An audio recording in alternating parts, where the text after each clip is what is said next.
Halo, kembali lagi bersama saya. Nah, sekarang kita akan belajar tentang sistem koloid.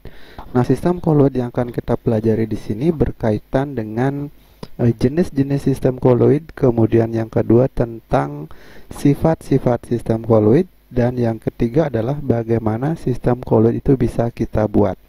Nah, tentang perbedaan sistem koloid, larutan, dan suspensi sudah kita bahas pada pertemuan sebelumnya. Linknya ada di atas.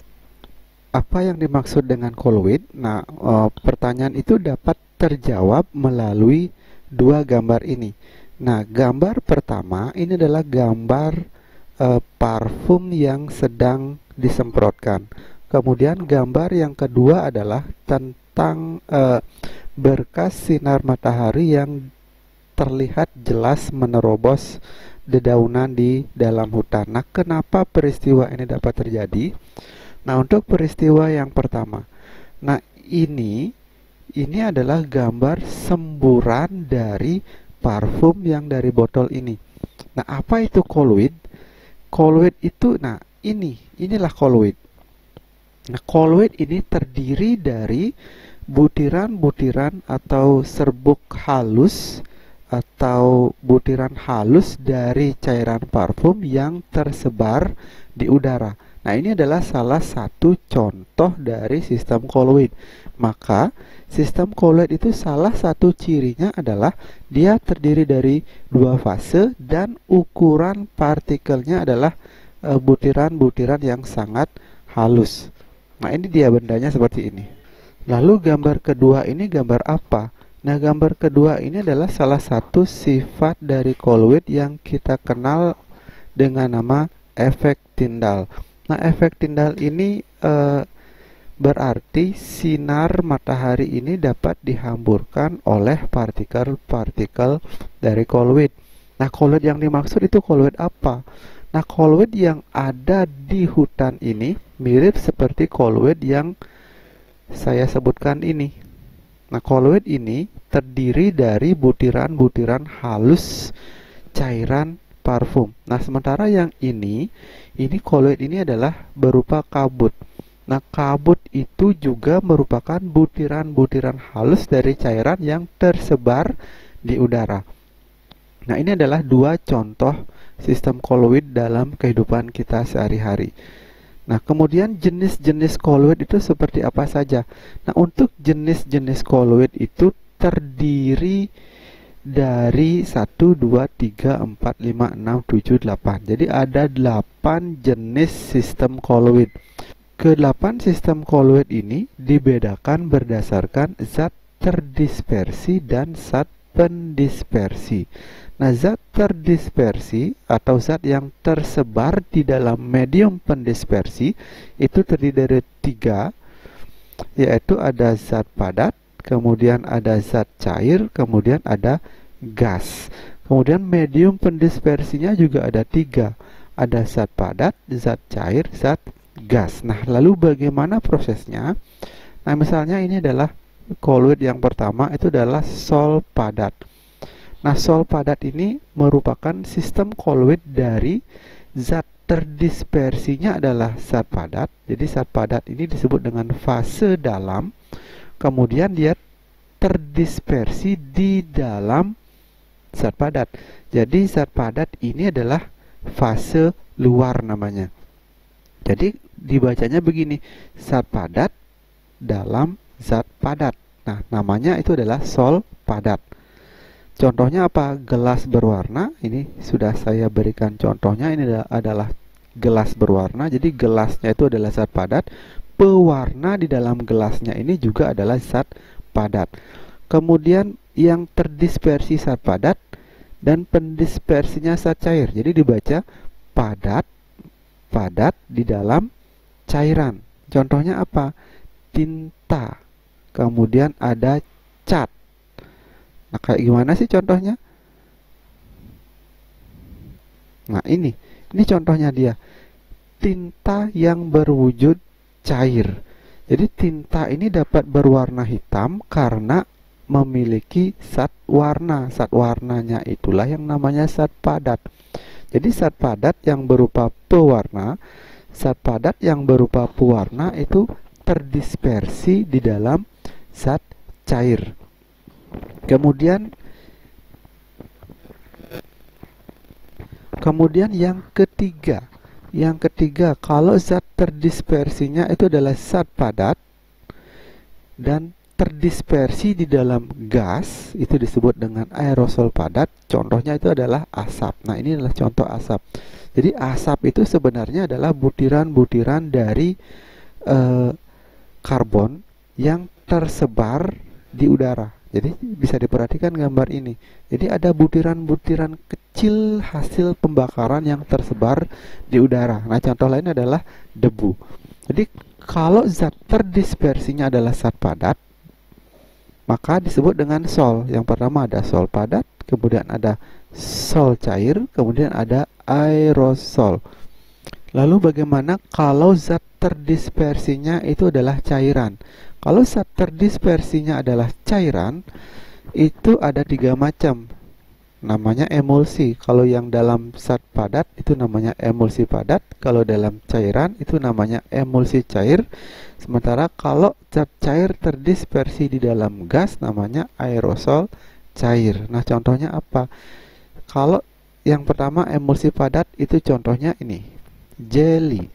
Jadi ada cairan yang terperangkap di dalam zat padat. Jadi fase dalam dari jelly itu adalah cairan, sementara fase luarnya itu adalah padat.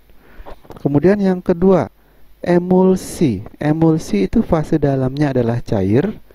Emulsi itu fase dalamnya adalah cair, sedangkan fase luarnya juga cair. Contohnya apa? Susu santan. Nah, ini.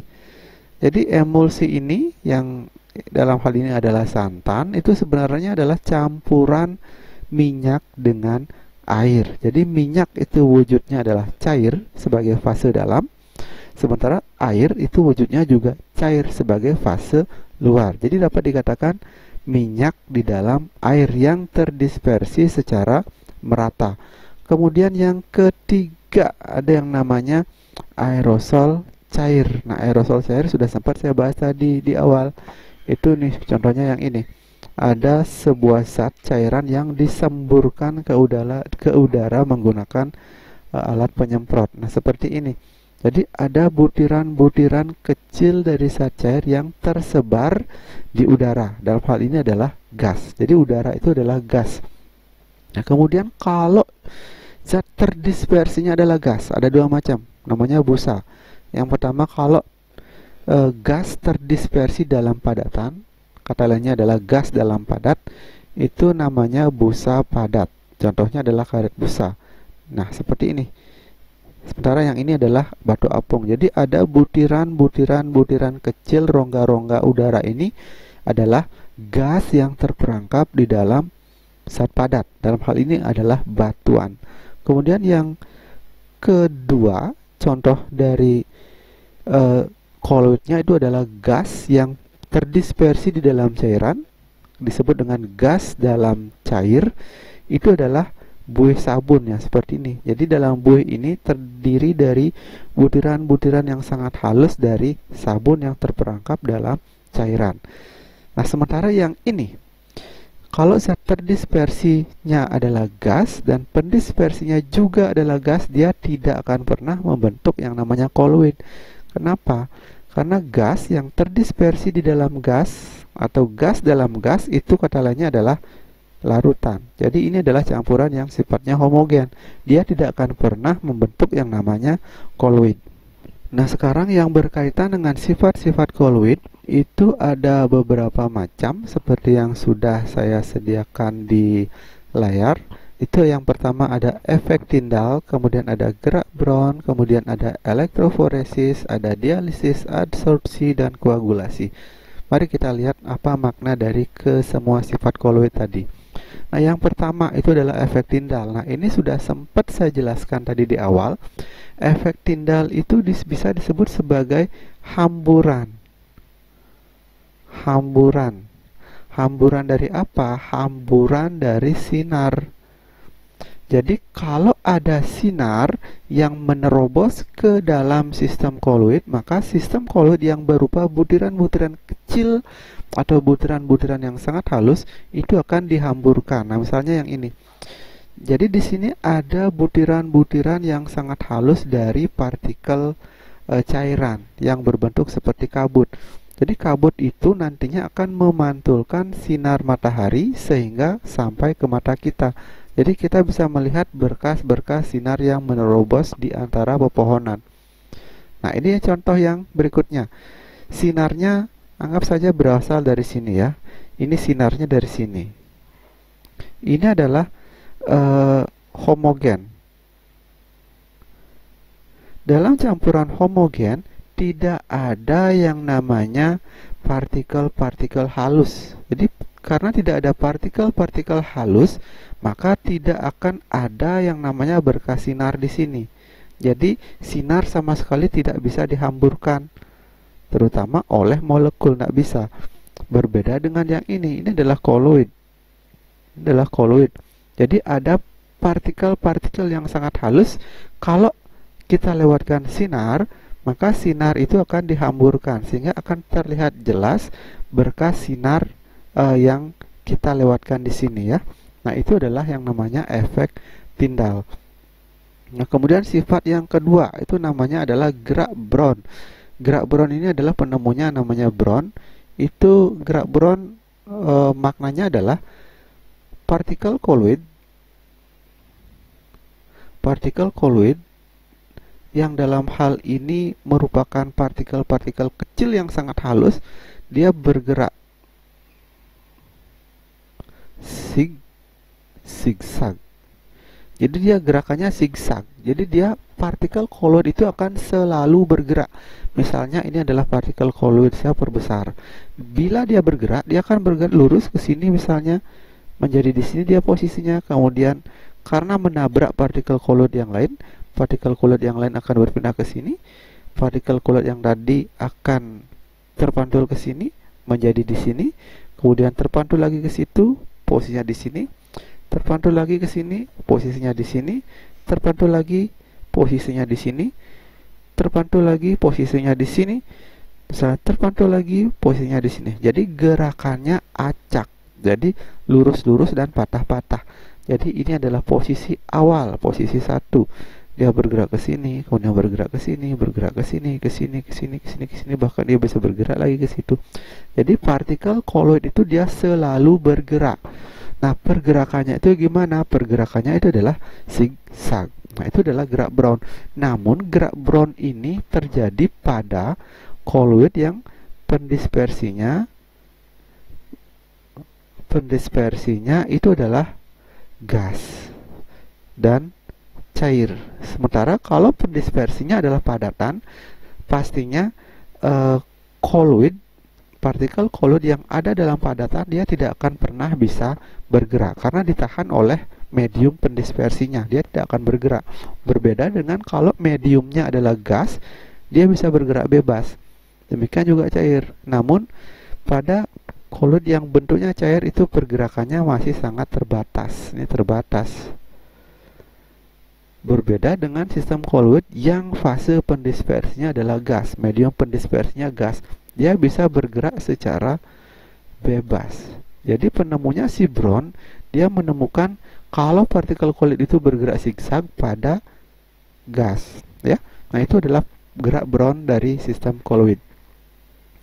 Kemudian yang berikutnya itu adalah elektroforesis, berasal dari kata elektro. Jadinya ini ada istilah yang namanya listrik. Ada listrik yang berpengaruh di sini. Jadi ini dapat diberi makna bahwa koloid dapat bergerak dalam medan listrik. Pada elektroforesis ini dapat digunakan untuk memisahkan. Nah, pada sistem koloid ini dapat dipisahkan melalui elektroforesis. Jadi elektroforesis ini dapat memisahkan koloid yang berbeda muatan. Nah, gimana sih caranya? Tentu saja menggunakan yang namanya listrik. Jadi anggaplah saya punya bejana, sebuah tempat di sini, sebuah tempat yang yang kedua ujungnya ini satu dan dua, yang ini ya, ini dapat dialiri dengan listrik. Anggap ini adalah positif, yang sebelahnya adalah negatif. Ini kutubnya negatif, ini kutubnya positif. Jadi kalau saya di sini meletakkan koloid, misalnya ini koloid yang positif, ini koloid yang negatif, ini yang positif, ini yang negatif, ini yang positif, ini yang negatif, ini yang positif, ini yang negatif. Jadi kalau ini saya hubungkan dengan beda potensial, maka koloid-koloid yang bermuatan positif itu akan tertarik ke kutub yang negatif, sedangkan koloid yang bermuatan negatif akan ditarik ke kutub positif. Jadi akan terjadi yang namanya interaksi. Nah, di sini lama kelamaan koloidnya akan makin lama akan makin menggumpal. Nah, itu adalah pemisahan menggunakan medan listrik. Nah, kemudian sistem koloid yang berikutnya itu memiliki sifat yang namanya dialisis. Dialisis ini bisa dibilang memurnikan dari sistem koloid. Jadi sistem koloid contohnya itu adalah darah. Jadi darah yang tercemar oleh misalnya ion-ion yang tidak kita harapkan itu bisa dicuci menggunakan alat yang namanya hemodialisa. Nah, cara kerjanya gimana? Jadi sistem koloid itu dimasukkan ke sini. Ini adalah selaput semi permeable. Ini adalah selaput semi permeable dimasukkan ke dalam sini koloidnya. Nah, selaput semi permeable ini dapat dilalui oleh ion-ion tertentu dan dilalui oleh air. Nanti wadah ini yang sudah diisi dengan koloid itu dicelupkan ke dalam aliran cairan tertentu, misalnya adalah air. Jadi ketika air dialirkan ke sini, maka ion-ion pengganggu di dalam koloid itu akan terbawa keluar, sementara koloidnya tidak ikut terbawa. Jadi airnya masuk mengambil ion-ion yang ada di dalam yang mengganggu, kemudian dibawa keluar, sementara koloidnya tidak bisa ikut keluar dari selaput ini. Nah, ini adalah namanya dialisis. Nah, kemudian yang berikutnya adalah adsorpsi. Jadi ini berbeda dengan yang namanya absorpsi. Jadi kalau adsorpsi, misalnya ini adalah sistem koloid, saya perbesar. Di sini ada ion, misalnya ion negatif, ion positif, ion negatif, ion positif. Jadi misalnya ini adalah koloid yang bermuatan positif, misalnya ini diserap, tetapi dia nempel di permukaannya saja. Jadi nempelnya itu hanya sampai di permukaan. Jadi ada sistem koloid misalnya ini yang bermuatan positif, dia akan mampu menyerap ion yang bermuatan negatif. Ya, misalnya di sini ada ion negatif, dia akan diserap, tetapi dia nempel hanya sebatas di permukaan saja. Itu adsorpsi. Berbeda dengan absorpsi. Kalau absorpsi enggak, dia misalnya di sini ada zat-zat tertentu, dia terserap sampai masuk ke dalam. Jadi sampai masuk ke dalam. Itu namanya absorpsi. Jadi ini adalah sifat dari koloid, ya. Ini koloid sifatnya. Kemudian sifat yang berikutnya itu adalah koagulasi. Koagulasi itu kata lainnya adalah penggumpalan. Jadi koloid itu sebenarnya bisa digumpalkan. Jadi sifat koagulasi ini menjadi bertolak belakang dengan sifat yang sudah sempat kita bahas. Salah satu sifat koloid yang sempat kita bahas itu adalah namanya kestabilan. Koloid itu dikatakan dia stabil, alias tidak bisa menggumpal. Namun tidak semuanya benar. Koloid itu bisa menggumpal, bisa dikoagulasi, tetapi memerlukan waktu yang sangat lama. Nah, koagulasi ini dapat terjadi karena yang namanya pertama, karena ada efek listrik Kemudian yang kedua ada adsorpsi. Misalnya gini, listrik nih, maksudnya gini. Misalnya pada cerobong asap, misalnya ini adalah cerobong asap. Ini asap nih keluar, asap keluar dari sini. Asap. Supaya asap tidak banyak keluar, maka di sisi cerobong ini akan ditanamkan medan listrik. Misalnya ini medannya negatif, ini medannya positif. Ketika asap melewati ini, maka asap-asap yang bermuatan, misalnya bermuatan positif, itu akan nempel di sini. Sedangkan asap yang negatif itu akan nempel di sini, ya. Sehingga di dinding tabung cerobong asap ini akan menebal karena gumpalan-gumpalan dari asap. Jadi ingat, asap ini adalah contoh dari sistem kolloid.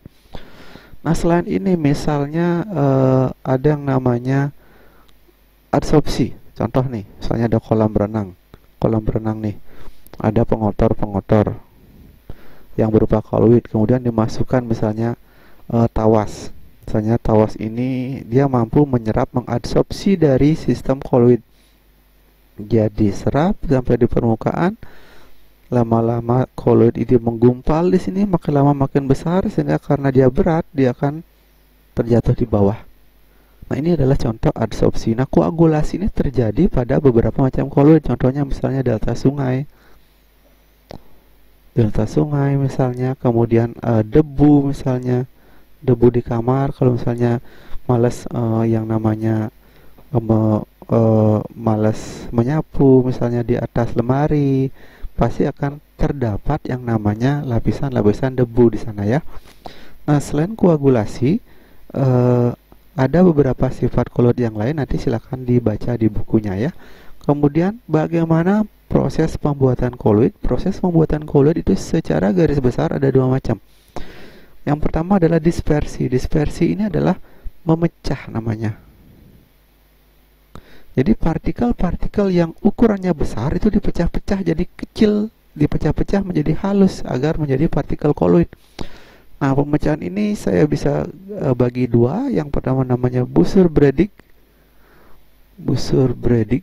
Nah, Bussur-Bredig ini memanfaatkan yang namanya listrik dengan tegangan tinggi, mirip seperti orang ngelas. Jadi kalau orang ngelas besi, akan muncul yang namanya lontaran-lontaran bunga api listrik. Jadi bunga api listrik itulah yang nantinya akan menjadi sistem kolloid. Kemudian ada yang namanya peptisasi. Peptisasi. Jadi peptisasi ini menggunakan zat lain yang berguna untuk memecah partikel-partikel yang berukuran besar, misalnya enzim di sini, ya. Kemudian kalau kondensasi ini dia menggabung beberapa partikel-partikel yang kecil, misalnya masih berbentuk molekul, digabung-gabungkan, diagregasi supaya menjadi partikel halus yang berupa kolloid. Nah, contohnya misalnya menggunakan reaksi redox, kemudian menggunakan pergantian ion, kemudian menggunakan pergantian larutan, kemudian ada dengan menggunakan hidrolisis. Ya, ini adalah contoh-contoh bagaimana kolloid itu bisa dibuat, ya. Ya, sekian yang dapat saya sampaikan. Seperti biasa, terima kasih.